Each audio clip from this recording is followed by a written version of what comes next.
Uma boa noite mais uma vez a todas as pessoas que sintonizadas com a gente. A gente encerrou a primeira parte aqui conversando com o Júlio Lucas, né, que falou sobre a programação do aniversário de Jequié para o dia de amanhã. Lembrando que em Jequié amanhã é feriado, 25 de outubro. Nós vamos, inclusive, reproduzir, trazer para você um programa especial, né, um programa diferente aqui, mas você vai acompanhar conosco esse programa de amanhã, em homenagem aos 121 anos de Jequié. E estamos aqui agora com outro convidado. Eu comentava com o Rony, que é um companheiro assim, contemporâneo, né, que conviveu muito, é muita coisa vivida, muito momento vivido na cidade de Jequié. O advogado Jackson Santos Oliveira, né, que também atuou na imprensa local e na imprensa fora, em rádios, fora aqui dos limites, lá em Minas Gerais, no estado de Minas, onde ele residiu por muito tempo. E daqui para a gente bater um papo, contar um pouco. Hoje você rememorava alguns fatos, né, Jackson? Você, como bom jequiéense, que a gente sempre está aquela lembrança do passado. Boa noite. Boa noite, Wilson. Rapaz, eu nem acredito que eu estou aqui. Eu tô na tua live aí, rapaz. Não, porque eu estou sempre acessando aqui suas coisas, né? Beleza. Inclusive... Ficamos felizes com a sua vinda aqui, né? Rapaz, foi uma correria. Eu cheguei atrasado, né? Aí. Chegou de viagem. Eu vim de Jabaquara, vinha 1000, rapaz. O pessoal pensou que eu estava indo para a Fórmula 1 lá em São Paulo. Não, calma, eu vim na minha velocidade normal, que houve realmente um atraso de caminhão, um horário desse é meio complicado, né? Uhum. Mas eu vim, cheguei, graças a Deus. E um prazer estar aqui no seu canal, porque eu acompanho. Quando eu estou viajando, ou mesmo aqui em Jequié, eu quero saber alguma coisa de Jequié, sem desmerecer, é evidente, os outros colegas, né? Aí eu sempre vou logo lá em Wilson.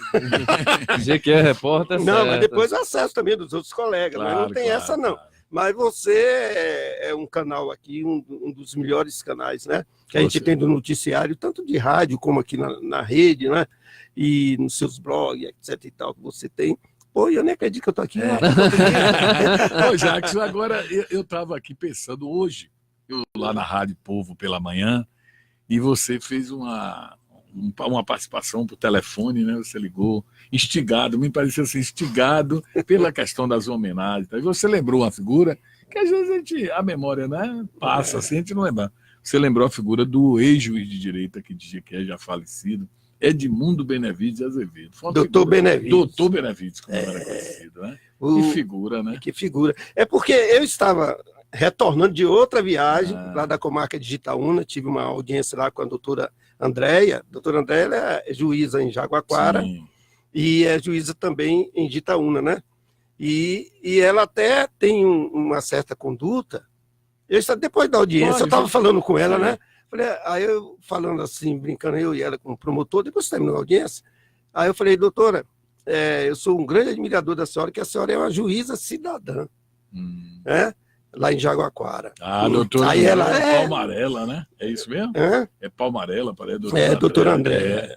Ela é a juíza cidadã. Aí eu falei aquilo com ela assim, despedindo lá, aquela cordialidade entre advogado, juiz, promotor, depois que a gente termina a audiência, fica conversando amenidades, conversando curiosidades. E na hora de despedir, eu falei, foi um prazer estar na audiência, doutor, e tal. A senhora é uma juíza cidadã, coisa difícil hoje em dia, né? Um juiz, uma juíza cidadã. Aí outro pergunta, mas peraí, quer dizer que juiz pode, não pode ser cidadão? Todo mundo é cidadão. Mas quando a gente diz juiz cidadão, ou juíza cidadã, a gente quer se referir a um juiz, a uma juíza, que não fica limitado ao trabalho do fórum. É verdade. Entendeu? Ele ou ela, a juíza ou o juiz, está do fórum ligado com o resto da comunidade. E isso é muito bom, daquele juiz que está ali naquela comarca, se inteirar com os outros segmentos da sociedade. Então, no caso do doutor Benevides, depois que eu saí da audiência, eu estou ouvindo. Eu estou dentro do carro dirigindo de Itaúna para cá, sintonizado lá na Rádio Povo, e ouvindo vocês entrevistando, atendendo um ouvinte que estava elogiando seu pai, o nosso mestre Wilson Novaes, aqui nessa casa mesmo. Viu? E tinha também, era Eunísio, não era Eunísio Bonfim, era o braço direito dele. Eunísio Bonfim era brabo. Seu pai não era não, mas Eunísio Bonfim era brabo. Eu já vi ele dando bronca na gráfica, mas esse é o burro! tá de cabeça para baixo. Porque naquela época do jornal de que era a época de tipografia. Eu aposto que alguém aqui sabe o que é tipografia. Deve ter alguém ali. Não, você não sabe, não. Não, eu já ouvi falar, é igual caviar. Eu no curso de jornalismo estou ensinando mais. Não existe mais, já foi. Pois é. É só o notebook para cima. Te dá uma caixa de tipo para tu armar um texto, quero ver se tu arma. E o jornal de que já que a gente está falando da história de Jequié, o jornal de que é o jornal Jequié, né? E aí eu ouvindo no rádio uma senhora homenageando seu pai, dizendo que conhecia seu pai, lembrando. Aí eu falei, vou ligar. Aí, como eu não tinha sinal para ligar para vocês a tempo, né, pelo WhatsApp, que eu estava na estrada, aí eu parei, gravei um áudio e mandei o áudio pelo WhatsApp, né? Aí eu falei, bom, quando cair um sinal aqui até Jequié, vai chegar. Cheguei eu ligado na Rádio Mas ficou legal, porque foi uma lembrança.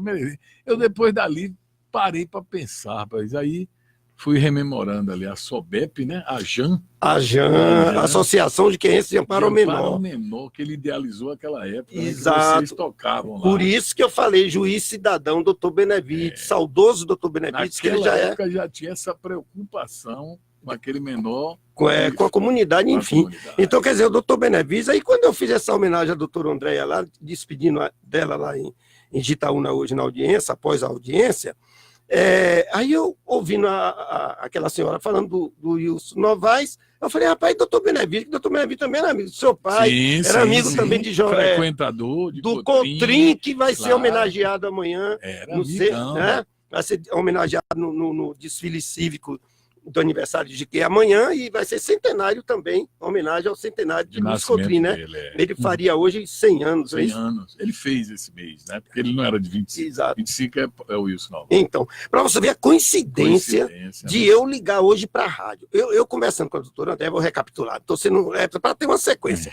Aí, na estrada, lembrei do doutor Benevides, que era um juiz cidadão. Por que juiz cidadão? Porque ele não ficava só na função ali de juiz, ele participava do Rotary Club, lembra? Ele foi presidente do Rotary, ele participava do concílio, não sei se ainda existe, mas os católicos sabem o que é, era um segmento que tinha dentro da Igreja Católica para se discutir os problemas da comunidade, aquela coisa toda. Então, o doutor Benevides participava do concílio na Igreja Católica, era presidente do Rotary, fundou a Associação Jequiéense de Amparo ao Menor. Aliás, ele não fundou, não.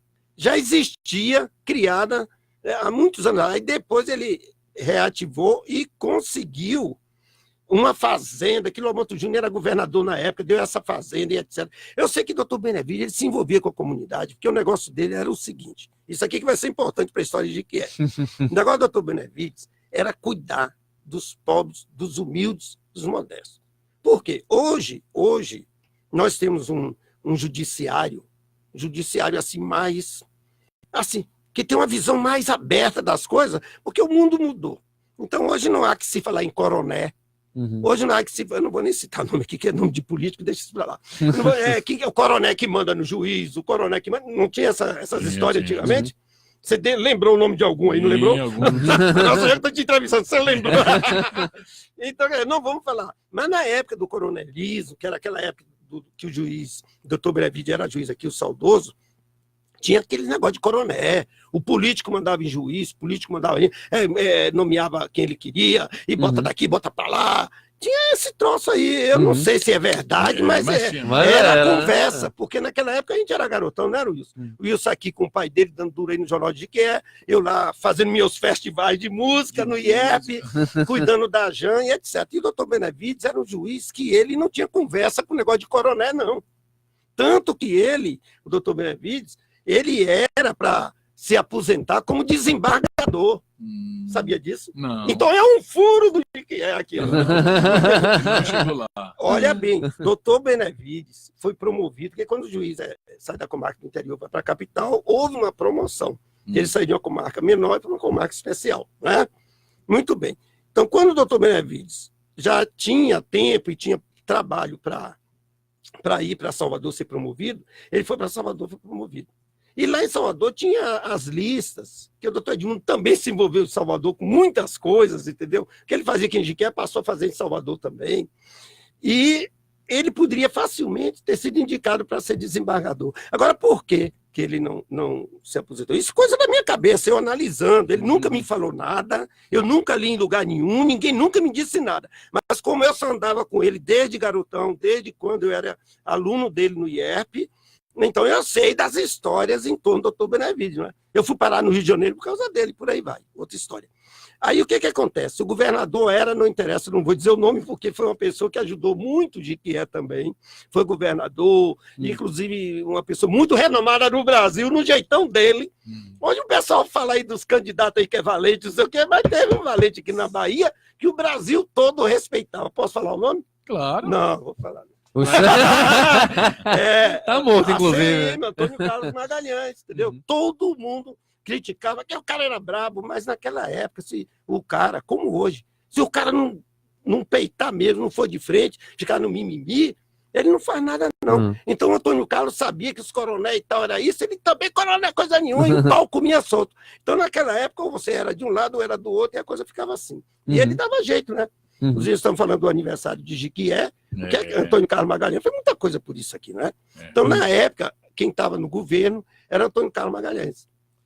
E o doutor Antônio Carlos Magalhães não gostava muito do doutor Benevides, que era o juiz de Jequié, que o doutor Benevides era o único juiz, eu acho, se tivesse dois, era muito, na Bahia, que peitava o Antônio Carlos Magalhães de frente. Entendeu? Que o Antônio Carlos Magalhães fazia as coisas dele, o doutor Edmundo tirava aquela parte boa, mas aquela parte do ACM resolver as coisas, o doutor Edmundo batia. Mas ele batia, não era falando aqui dentro de que não, escrevia artigo para o Jornal à Tarde, escrevia... Corajoso. Aí o ACM, doutor Benevides, era uma guerra santa. Era bem visto, né? Não, os dois, né? Os dois, quer dizer, mas eles tinham assim uma oposição, né? O governador, o político e o juiz, era uma coisa sadia, não era coisa desrespeitosa, não, entendeu? O ACM sempre respeitou o doutor Benevides sempre respeitou o ACM. O que o doutor Benevides criticava do ACM era algumas atitudes a nível de administração, mas não a nível de pessoa, né? Que não tem nada a ver. Resultado, concluindo. Então, quando o doutor Benevides foi transferido para Salvador, aí ele não foi indicado a desembargador, eu acho, entendeu? Justamente por dedo de Antônio Carlos, travou, entendeu? E acho que Antônio Carlos... Antônio Carlos sempre teve um privilégio, assim, né? Sobre esses não, poderes. Tribunal de Contas era ele a indicação, Tribunal de Município, do Estado, a turma mandava em tudo, né? Para nós aqui, eu como um profissional do direito, né? Naquela época, eu falaria o que eu vou falar aqui agora.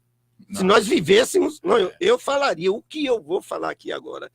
Se eu vivesse naquela época, se eu estivesse sendo advogado naquela época. Mas hoje eu não falaria para ninguém. Sabe o que é que eu falaria naquela época se eu fosse advogado? A ACM está certo. Porque o cara, tudo que ele fazia pela Bahia, tudo que ele fazia no governo, seja de arbitrariedade ou sem arbitrariedade, seja o que fosse, era a bem da Bahia. Tanto quando ele chegou no Congresso, pau comia solto lá, que ele já entrou até na mão de porrada com gente lá dentro do Congresso para defender a Bahia. Então, quer dizer, era uma época de muito coronelismo, era uma época de muito poder de dinheiro. Então, se o cara não peitasse o cara a nível dele, que é assim, se o cara grita contigo, então, não, meu filho, tu não vai Deixa crescer, eu lhe fazer não. uma pergunta. É bom. Você conversa pra caramba. Deixa eu lhe perguntar uma muita coisa. História. Você acha que esse processo que nós estamos vivendo agora oferece algum risco, não independentemente de quem vai ganhar, preferência de cada um, eleição já daqui a 3 dias, né? Tá chegando domingo. Tá chegando domingo. Até depois de amanhã a gente pode falar sobre isso. Mas eu lhe pergunto assim, tem algum risco para a democracia do país?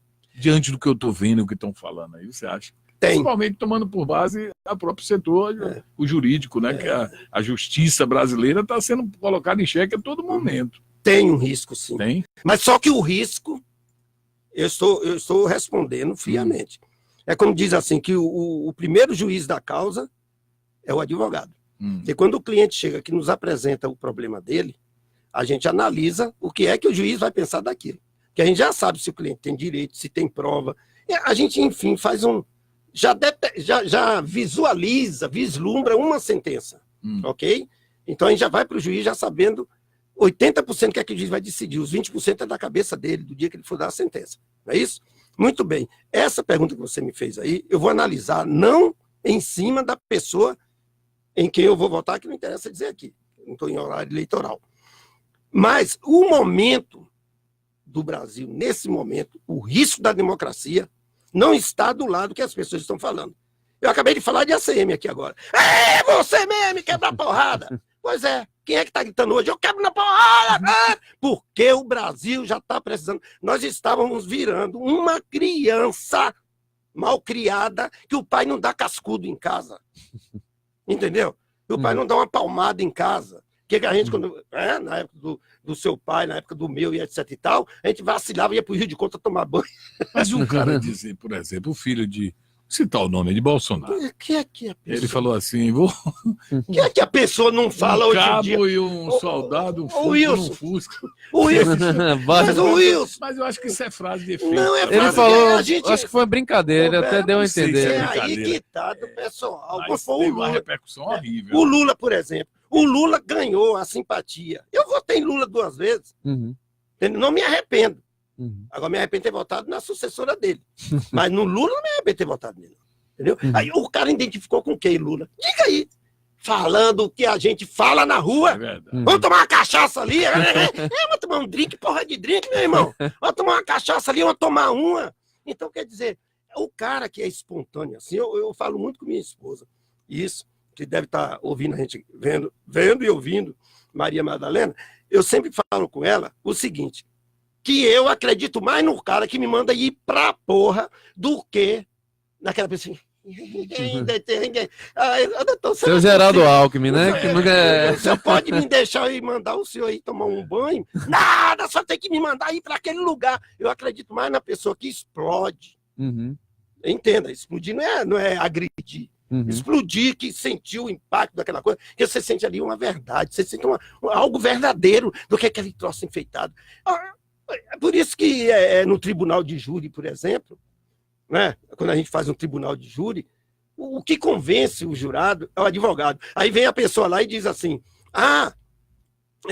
aquilo é um teatro. Não é. O advogado aderiu à tese dele e foi com coração naquilo, meu irmão. Foi com coração, acreditando no que ele está falando. E isso você me entende, que você agora me entendeu no meu olho. Entendi. Advogados, os caras são bons, viu, rapaz? Meus queridos jurados. Meus queridos, que querido, rapaz! Eu tô lembrando agora, você me lembrou já. Ô, Jacques, você me lembrou agora, sabe quem? É Di Macedo. Por quê? Um vídeo que rolava aí. Ele fazendo uma palestra pros bispos e pastores dele. Ele disse acabar com esse negócio de porque Jesus tem que ir pra... Nós vamos fazer milagre, chutar a Bíblia pro lado, chutar santo pro lado. E aquele cara aquela vez, tu lembra? Que ele pisou na santa. Ele encarnou muito aquilo e disse tem que ser agressivo. O povo gosta da agressividade. É porque... até nas igrejas gosta da agressividade. É porque essa curar. Eles, tanto que hoje eles passam a lavagem cerebral disso. É verdade. Porque agora, você sente aquela coisa que é espontânea, Wilson. Quando você é espontâneo, você está passando realmente quem você é. Vamos supor, se eu falar uma coisa aqui que você não gosta e tu engolir aquilo seco, eu não vou confiar em tu, nem tu vai confiar em mim. Agora, se eu responder na tela, aí tu fala, esse é dos bons. Tu entendeu? Quer dizer, aí você vai me conhecer, eu sou isso. Agora você determina. Se a minha atitude for uma atitude de uma pessoa honrada, se for uma atitude correta, for uma atitude digna da minha dignidade, ou se for a atitude de um bandido. Você num júri, você que faz júri, né, no caso das... você pega principalmente a causa de crimes passionais. Você vai na agressividade, vai para cima, ou na defesa, ou na tentativa de condenação. É aquilo que eu falo. Eu, quando pego um júri, primeiro, o advogado ele não pode dizer que escolher cliente. O cliente pode estar errado, pode ter sido ele, pode não ter sido. E outra, se chegar o bandido lá no meu escritório e falar assim, doutor, eu queria contratar o senhor, que eu matei 400 caras ali agora. Eu falei, porra. Aí eu falei assim, não dá não vou ser teu advogado não, porque tu matou 400, rapaz, eu sou um cara cristão, tenho família, tenho filhos, eu não vou te advogar não. Aí ela vai me advogar, não, doutor, peraí. Chega ali na OAB, eu fui procurar um doutor ali, disse que eu matei 400, disse que não ia me advogar não, que eu tinha matado o cara. Então o advogado ele não pode recusar o cliente pelo que o cliente fez. Se ele quisesse sair daquela situação, ele deu outra desculpa. Mas eu tô com dor de barriga. Você entrou com outro viés aí, já dessa coisa. Eu lhe pergunto, o advogado, ele tem logo que saber a verdade dos fatos? Lógico. Ele tem que conviver. Se o cliente quiser enganar alguém, ele vai enganar outro, menos o advogado dele. Eu matei. Matei, agora o senhor se vira. Tem cliente que mente, né? Agora vem cliente e fica escondendo. Quantas vezes a gente pega? Você, calma aí, rapaz. Você vai mentir pra mim? Eu não sou delegado, não, rapaz. Tô te tirando da cadeia. Entendeu? Você tem que falar, eu quero saber onde é que eu tô pisando. Porque se não tiver jeito do teu problema, se tudo tiver contra, a gente vai ver se diminui esse troço aí. Entendeu? Mas não vem pra cá com mimimi pra cima de mim, não, pô. Porque aí ele vem com mimimi pra cima de mim, aí a gente vai lá pra a delegacia, ou vai pra o júri, quer dizer, pro processo, aí vem as provas, tudo que eu não sabia, pega com a calça na mão, que é advogado otário! Entendeu? Então, nesse caso, você botou da democracia, ainda estamos respondendo, né? Eu acredito nas pessoas assim. Não naquele que pessoa que conversa mole. O Lula ganhou tudo isso aí porque ele era franco. Agora ele foi errar, que subiu a cabeça dele, isso aí não interessa, não, isso é outro papo. Então, o perigo da democracia aqui agora não é o Lula. Não é o Lula. O Lula está na história. E eu acredito que ele está, onde ele está, na Polícia Federal, está bem guardado, porque foi um presidente e um bom presidente que o nosso país teve. Mas só que as quadrilhas se ajuntaram e deixa aí. Ele está preso. E todo mundo está solto. E ele está preso. Ele e mais meia dúzia, mas tem milhões de pessoas envolvidas nisso. Então, respeite-se o Lula. Agora, a democracia aqui está em perigo, não é por quem anda gritando no meio da rua, eu vou metralhar! Não, porque a gente fala isso no meio da rua também. Aí não fala, não, brincando, vou te metralhar! Fala ou não fala? Pô, todo mundo está sabendo que é o quê? É um gesto de brincadeira, de gozação. Então quer dizer que dentro do estádio é uma guerra, todo mundo aqui com fuzil, que é o que a gente xinga dentro do estádio, né? São 40 mil de um lado, 40 mil pessoas de um lado xingando 40 mil do outro lado, um Fla-Flu, Flamengo e Vasco. Então quer dizer, a gente são coisas da vida. Então o risco nosso seria dar continuidade àquilo que nós fizemos. Não vê, a maioria das pessoas que estão votando hoje no Bolsonaro, como eu e etc., são pessoas. Ia dizer quem já revelou. Tu já falou aí do Eduardo. Tu falou do Eduardo, agora já era. Tá mandando o PT me processar. Aí o que acontece? Para me sair na mídia. Aí o que acontece? O que se fala aí com relação, né, o risco não é Lula. O risco é o que fizeram com que Lula conquistou. Enfim, o que fizeram com que Lula conquistou.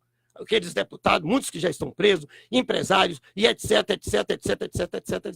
Então, quer dizer, se você mantiver isso, e fomos nós que colocou isso lá. Todo mundo que está lá foi a gente que votou. Então, se você continua, o problema não é do PT, o problema não é do Lula, é seu, meu e seu, e de todo mundo aí que está ouvindo a gente. Entendeu? Então, quer dizer, tem que mudar. Wilson, a gente fala tanto em democracia, todo mundo é democracia para lá, e nem fala fascismo, nem sabe que merda é fascismo. Aí o que acontece? Democracia, um dos primórdios, uma das bases da democracia, que por isso ela foi criada, é a alternância no poder, Wilson. Alternância no poder. Porque se é um só governando por durante décadas, não é democracia. Ditadura. É uma ditadura. Então vamos votar logo na monarquia. Pronto. Aí traz os príncipes lá, Dom Pedro, etc. Continua a pauta. Pois é. Agora, você me lembrou, esse programa é bom, porque a gente vai lembrando uma coisa, vai puxando outra. Aí, com essa do cliente, com o advogado, tem que abrir o jogo. Contato. Vai abrir. Aí me lembra um advogado amigo meu, figura. Pode falar o nome, já morreu? Não fala, não. Aí ele me disse que, uma certa época, tinha vou ver como é que eu conto a história para não conta direito, para não ele tinha uma figura religiosa que andou-se aí. Quando esse caso que eu vou contar era um caso grave. Hoje eu não sei se é tão grave. Ele era uma figura religiosa de renome, mas tinha, como é que se diz? Atitudes homossexuais, vamos assim dizer. Quem será? E aí isso aí explodiu na cidade e ninguém aceitava, né? Pô, o cara é... Foi da nossa época de estudante? Esquece. Aí eu acho que eu já sei que eu acho que eu me lembro. Começou as pessoas a citar, colocar, falar, e ele começou a preocupar porque ele era muito influente na cidade. Aí ele foi procurar advogado para saber o que faria. O que ele fazia, porque ele já não estava sabendo conviver com a coisa. Fulano aí. Fulano. E os comentários realmente, né? Aí o advogado me contou que chegou para ele e falou: Fulano, bora aqui começar do princípio. Você realmente gosta de ir? Eu quero saber, você gosta? Pô, a partir de hoje, quem disser que você gosta, vamos processar por difamação. Mas eu queria só saber isso. Você gosta? Gosto. Pronto. Agora é comigo. E daí para frente, controlou a situação. Até ele assumir de vez. Ele deve estar me assistindo por aí afora. Eu já não morreu. Nome. Não morreu, não. É novo. Vamos dizer que já morreu. Vamos dizer. Já vai no guarda-roupa. Aí veio, olha bem, a gente falando aqui de quê? Falando de uma pessoa homossexual, um gay, né? Ainda brincando, rindo. E eu falando, deixa no guarda-roupa. Aí vem o politicamente correto ali. O Jean Willis, não sei lá quem. Eu vou te processar! Ideologia de gênero, otário. Ele deu uma cuspida na cara do Bolsonaro. Rapaz, nós aqui da nossa geração, tem muitos aqui médicos, advogados, eu não vou falar jornalista, tem um aqui que era da época, mas não estava no meio, não. Entendeu? Pô, a gente fumava uma maconha da porra. A gente não, menos eu. Entendeu? E eu tinha um black desse tamanho, meu black, parecia Jairzinho. Era a época de Jairzinho da Copa do Mundo em 1900. Aí eu tinha aquele meu black power. Entendeu? E eu cantor, compositor, festival do IERP, e eu saía, minha turma toda fumava maconha, só eu que não fumava e levava fama. Porque os que fumavam estavam tudo bonitinho, e eu com aquele black. Aquele ali deve ser o distribuidor. É o chefe, né? É o chefe. E o cara, eu só tomava cerveja e ficava bêbado lá na CJ, na BTJ, falar de aniversário de quê, né? A BTJ, Clube de Jiquezinho, a CJ, ei, cachaça boa. Pois rapaz. E naquele tempo era a maconha romântica, né? Pois é. A curtição, tinha... Não é? A coisa não era como hoje. Então, quer dizer... Era diferente, era? Não. Nem eu, nem tu. Nunca não, era uma maconha. A maconha daquela época, eu nunca cheguei a ser adepto da maconha, nem nada. E meu negócio era cerveja e tal, aquela coisa toda. Mas minhas amizades, minha turma toda, você conhece todos eles, todo mundo fumava. Só tinha eu e mais um que não fumava. Aí o que acontece? Citar nome. Aí todo mundo... Então era uma maconha assim, pra gente fazer música, entendeu? Pra gente sentar, vamos escrever uma poesia, aí a galera e escrevia uma poesia, ali saía uma música, e quem não ia na maconha ia na cachaçinha, que não tinha dinheiro para tomar cerveja, então a gente tomava uma garrafa de pitu, garrafa de pitu, com limão, e pau, um fumava maconha, outro tomava pitu, e ali saía uma música que vencia o Festival do IEP, os primeiros festivais da canção aqui na região, né, Wilson? E ali saía uma música, um papo legal, a gente ia falar sobre Nietzsche, ia falar sobre Linho, coisa de doido mesmo, né? Culto, né? Então, quer dizer, de noite, sentado, tocar um violão no Rio de Contas, à noite, de madrugada. Rio de Contas limpo ainda. Ou então lá no fundo do IERP, entendeu? Lá naquele campo de futebol ali, era bacana. Ou então a gente ia lá pro Morro do Cruzeiro tocar violão e fazer... Era aquela coisa romântica. Hoje não, hoje Se for lá no Morro do Cruzeiro hoje, tu é morto. Não, vai, mas não volta. Vai, mas não volta. Não, o cara que fuma maconha hoje é um cara que tem porra nenhuma na cabeça, bicho. O cara, quer dizer, a maioria, né? 90%. O cara já fuma, não sei nem porquê, velho. A Sinara tá tomar uma falando, garrafa Você de acha que cachaça. deveria liberar? Vai que você puxou esse tema. Olha, a liberação da maconha. Esses dias, o meu candidato, que eu não vou dizer o nome... que já disse, só voltar a fita aí. Só voltar a fita. O meu candidato anda falando o seguinte, e ele tá certo, que... Eu tô falando meu candidato para dar ênfase e dar uma resposta mais precisa. E dizer que não é só eu que penso assim. Ele disse que para a gente fazer uma coisa nova aqui no Brasil, que a gente deve se espelhar em um país onde foi executado e realizado aquele projeto, se deu certo ou não. Ok? Então, esse negócio da liberação da maconha, até hoje não existe, quer dizer, que eu tenha conhecimento. Deve existir lá no Congresso, em alguma biblioteca, alguma pesquisa, que tenha, vamos supor, chegar em Amsterdã, né? Eu só vejo, quem ia muito em Amsterdã era Caetano, Gil, né? Tom Zé. Então, quer dizer, Fora aquela galera do nosso tempo que quando estava na pesar, eles viajavam o mundo na cabeça Na dele, cabeça. né? Passava em Viagens tem um aqui que ia na Lua, em outro lugar, em outras partes. Ia para o Morro do Cruzeiro, já estava tudo certo, entendeu? Então, quer dizer, a liberação da maconha. Eu não tenho um conhecimento profundo de pesquisa de dados para formar uma opinião. Eu acredito o seguinte, nós já temos um problema, quer dizer, sem pesquisa, hein? Sim. Sem pesquisa. Nós temos um problema imenso na mão. Imenso. Que para mim é pior, muito pior, 1000 vezes pior do que quem fuma maconha. Por mim, quem fuma maconha fica na sua, tranquilo, lá dentro de casa, podia ter seu pé de maconha dentro de casa. Igual o projeto que tem aqui é esse. Você pode plantar tanto, você pode ter em casa 30 gramas, entendeu? Quem fuma seu troço para lá? Porque nós temos um problema bem maior no Brasil de se pensar em acabar com esse problema para depois você ir liberar outros tipos de droga. Cachaça! A danada da cachaça! A marvada! Você quer ver uma coisa, Wilson? Você vai ali na delegacia, vai lá agora, liga lá pro delegado, pergunta quantas pessoas tem lá presas que praticou agressões. Não, segunda-feira você liga, que é final de semana que tudo acontece. Gente que foi presa por agressão, por tumulto, facada, tiro, porrada, crime, bateu em mulher, assassinou, atropelou gente, tudo foi a turma da cachaça. Certo? Então, quer dizer, nós temos que conter no Brasil, não é uma lei seca, mas temos que fazer porque tudo aqui é lei, né? Lei para isso. Acho que lei resolve. O que adianta você fazer lei e não ter quem execute a lei? Não ter quem doutrine essa lei. Então, o nosso problema aqui, Wilson, é educação. Dar informação para a criança, para formar essa geração consciente de que cachaça não vale nada, igual fizeram com cigarro. É difícil você ver hoje um jovem de 20 e poucos anos de idade fumando. Rapaz, ou não é? Eu fiquei abismado, acredite. Eu saí um dia desse, sexta-feira passada.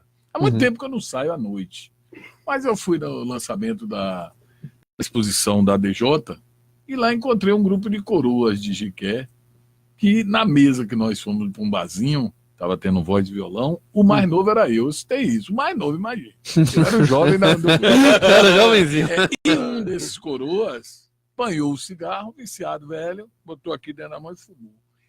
O bar estava repleto de jovens, de senhoras. Todo mundo assim. Não pediram ao garçom para ele tirar. apagar o cheiro. Rapaz, ninguém estava fumando. Eu falei, rapaz, você tá inconveniente. Aí o cara fica bravo, né? O dinheiro é meu, o cigarro é meu, o pulmão é meu. Eu falei, sim, cara, mas tá incomodando todo mundo. Mas não pode também, não né? Não tinha ninguém fumando. Não. Era um ambiente fechado? Não, era aberto? O vazão aberto. Então ele tá certo. Então ele tá certo, pelo menos pela lei, né? Mas ele que fumava naquele momento. Mas deveria se levantar aí, né? Vamos mandar um abraço aí, pessoal. Vilma Penha tá aplaudindo aí. Acredito que as suas colocações, viu? O Antônio Carlos, que papo. Tem maconha rolando aqui, né? Nessa água aí. Nem birita, né, Chico Salles? Eu não vou dizer que tá passando de jogo, eu não sei o que é que eu ponho dentro daquele é chá. Aqui tem também, ó. Que papo maravilhoso. O que é isso aqui, velho? É cachaça ou não? Água da boa, do que passarinho bebe. Que papo maravilhoso esse, show de bola. Tô virando assíduo nesse programa, tá ele dizendo aqui. Carlos Oliveira tá nos curtindo. O Antônio Carlos diz que tá todo dia assistindo. Vilma Penha, boa noite. A Sinara disse, nos seus comentários, ela disse assim, era mais oculta. Eu acho que era a questão da política. Da maconha. Da maconha. Era mais oculta. Que nada!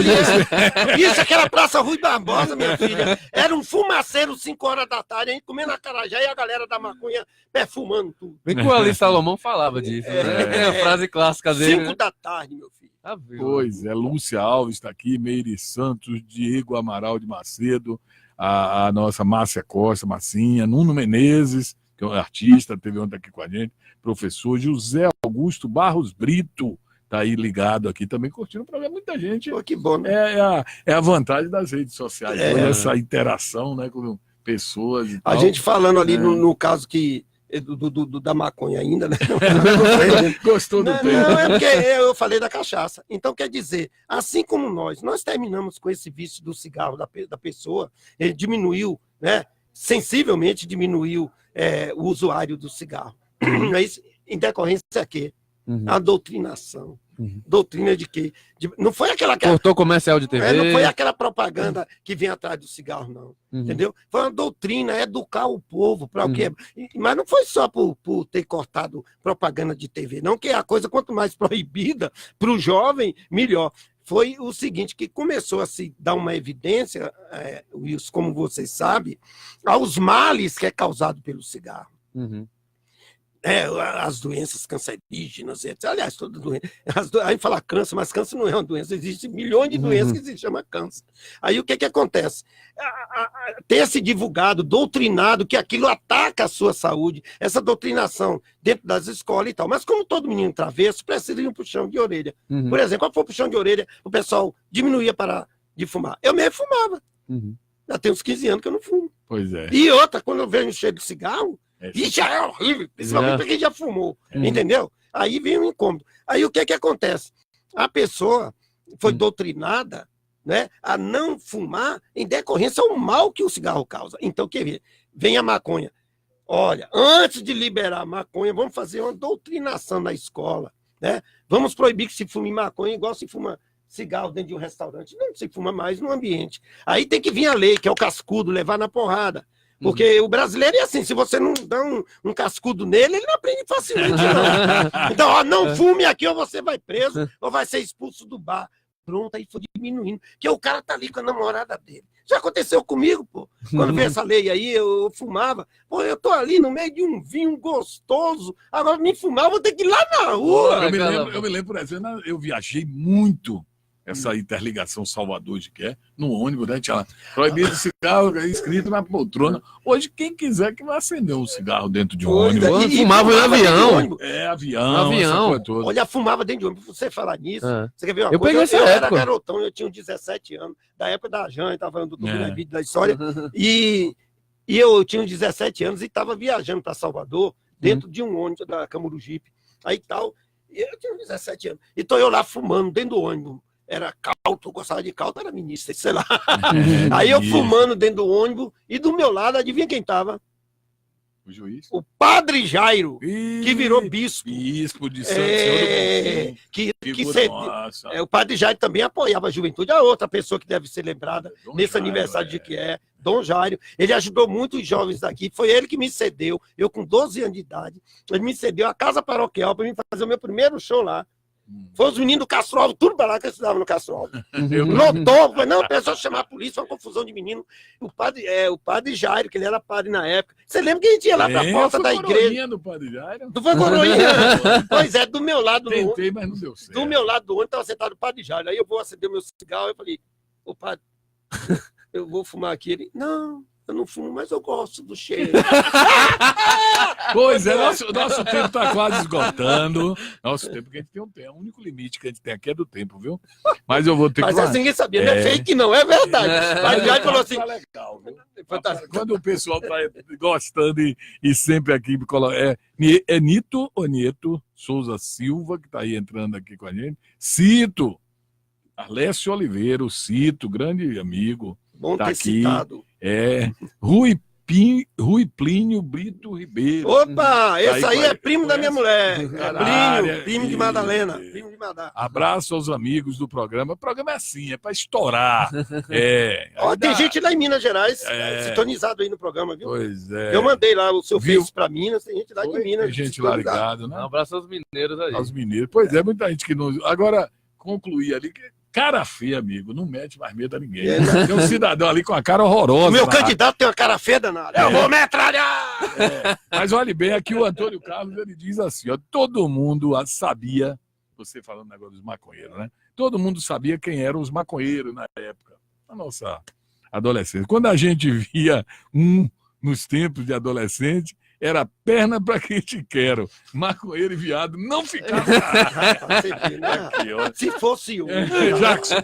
Não, os maconheiros tudo bem, mas mexer nos viados hoje. Rapaz, era cadeia brava. Até falar é perigoso. Até falar é perigoso. Você, né? É porque o tempo que eu tô já tá vindo o segundo programa aí, que é o Papo de Boleiro. Ótimo. Aí então eu tenho que dar minha despedida. É muito legal bater esse papo aqui. Aí não bateu papo, é uma esculhambação. É uma homenagem a Jequié, e essa homenagem, conforme nós já citamos aqui, já que o Cotrim vai ser homenageado amanhã, é uma homenagem que vem também junto a Cotrim, alguns amigos de Cotrim, que junto com o Cotrim fizeram alguma coisa para o GQE, como o doutor Benevides, que eu citei, saudoso doutor Benevides foi juiz, e como o pai de Wilson, o Wilson Novaes, foi o fundador disso tudo aqui, esse prédio, jornais, etc e tal. Então, a minha homenagem de GQE é ter lembrado mais um nome, que inclusive você gostou, né, Wilson? Eu gostei. Gostou tanto que me convidou aqui. Um abraço, gente. Vem aí o Papo de Boleiro. Aí, Minas Gerais. Chegou o homem aí, ó. O presidente da Liga já está aqui. Eu não Olá, sei de onde que ele vem tá essa ali. brabeza. Vai devagar e não se entra em estúdio quando a porta está fechada. Um abraço, para com isso aí. Um abraço. Daqui a pouco vem o Papo de Boleiro. Daqui a 5 minutos estamos no Amanhã ar. tem feriado, mas a gente vai fazer um programa especial, tá bom? Um abraço. Valeu.